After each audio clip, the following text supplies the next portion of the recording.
Frankenstein, Chapter 1. Chapter 1. I am by birth a Geneves, and my family is one of the most distinguished of that republic. My ancestors had been for many years councillors and syndics, and my father had filled several public situations with honour and reputation. He was respected by all who knew him for his integrity and indefatigable attention to public business. He passed his younger days perpetually occupied by the affairs of his country. A variety of circumstances had prevented his marrying early, nor was it until the decline of life that he became a husband and the father of a family.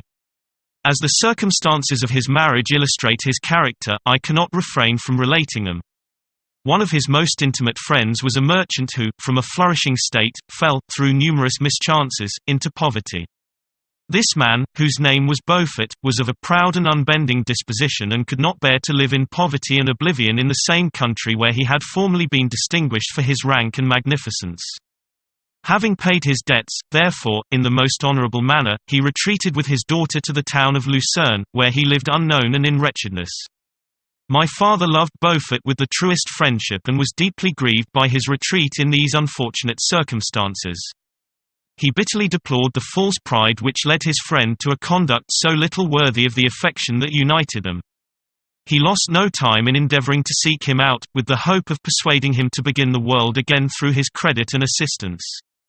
Beaufort had taken effectual measures to conceal himself, and it was 10 months before my father discovered his abode. Overjoyed at this discovery, he hastened to the house, which was situated in a mean street near the Reuss. But when he entered, misery and despair alone welcomed him. Beaufort had saved but a very small sum of money from the wreck of his fortunes, but it was sufficient to provide him with sustenance for some months, and in the meantime he hoped to procure some respectable employment in a merchant's house. The interval was, consequently, spent in inaction. His grief only became more deep and rankling when he had leisure for reflection, and at length it took so fast hold of his mind that at the end of 3 months he lay on a bed of sickness, incapable of any exertion. His daughter attended him with the greatest tenderness, but she saw with despair that their little fund was rapidly decreasing and that there was no other prospect of support. But Caroline Beaufort possessed a mind of an uncommon mould, and her courage rose to support her in her adversity. She procured plain work.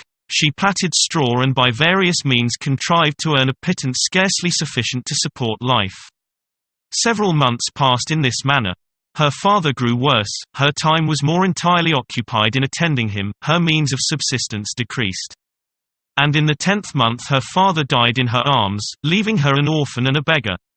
This last blow overcame her, and she knelt by Beaufort's coffin weeping bitterly, when my father entered the chamber.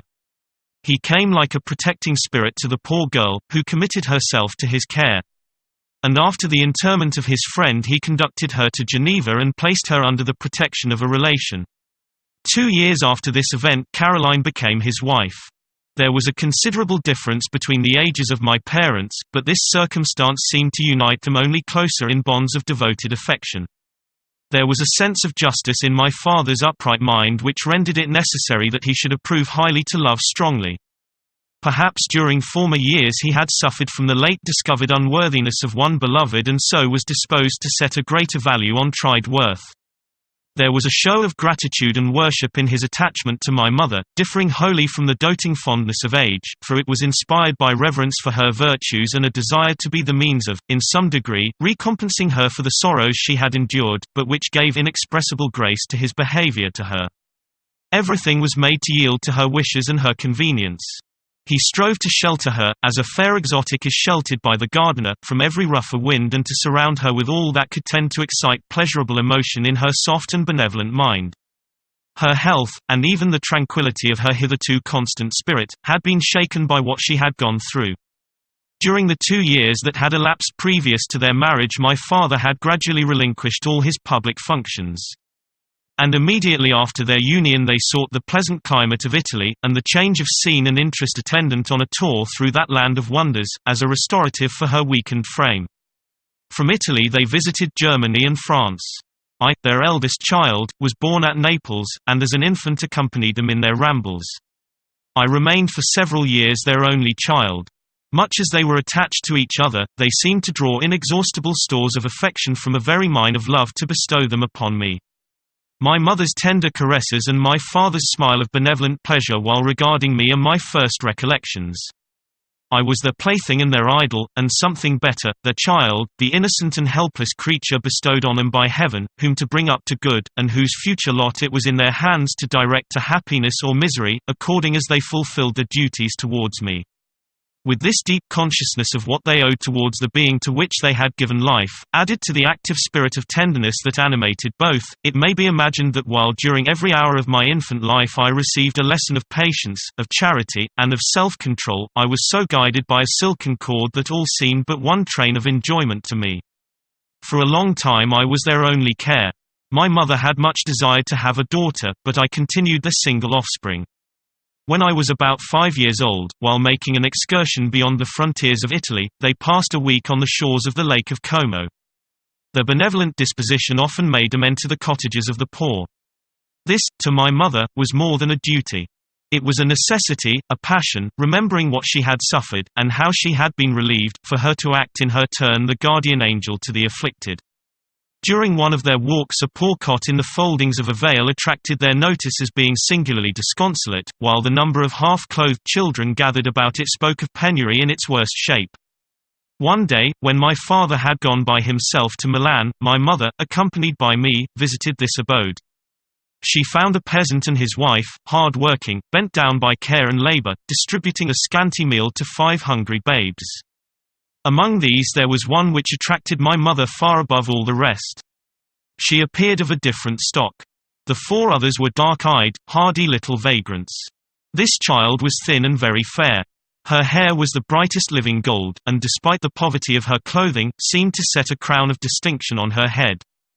Her brow was clear and ample, her blue eyes cloudless, and her lips and the moulding of her face so expressive of sensibility and sweetness that none could behold her without looking on her as of a distinct species, a being heaven-sent, and bearing a celestial stamp in all her features.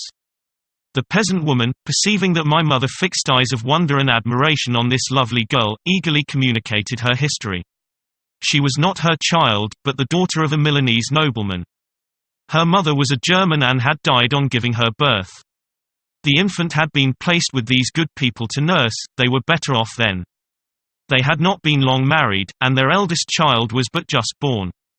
The father of their charge was one of those Italians nursed in the memory of the antique glory of Italy, one among the Schiavi Ogniframenti, who exerted himself to obtain the liberty of his country. He became the victim of its weakness. Whether he had died or still lingered in the dungeons of Austria was not known. His property was confiscated. His child became an orphan and a beggar. She continued with her foster parents and bloomed in their rude abode, fairer than a garden rose among dark-leaved brambles. When my father returned from Milan, he found playing with me in the hall of our villa a child fairer than pictured cherub, a creature who seemed to shed radiance from her looks and whose form and motions were lighter than the chamois of the hills. The apparition was soon explained. With his permission my mother prevailed on her rustic guardians to yield their charge to her. They were fond of the sweet orphan. Her presence had seemed a blessing to them, but it would be unfair to her to keep her in poverty and want when Providence afforded her such powerful protection. They consulted their village priest, and the result was that Elizabeth Lavenza became the inmate of my parents' house, my more than sister, the beautiful and adored companion of all my occupations and my pleasures. Everyone loved Elizabeth. The passionate and almost reverential attachment with which all regarded her became, while I shared it, my pride and my delight. On the evening previous to her being brought to my home, my mother had said playfully, "I have a pretty present for my Victor, tomorrow he shall have it." And when, on the morrow, she presented Elizabeth to me as her promised gift, I, with childish seriousness, interpreted her words literally and looked upon Elizabeth as mine to protect, love, and cherish. All praises bestowed on her I received as made to a possession of my own. We called each other familiarly by the name of cousin. No word, no expression could body forth the kind of relation in which she stood to me, my more than sister, since till death she was to be mine only.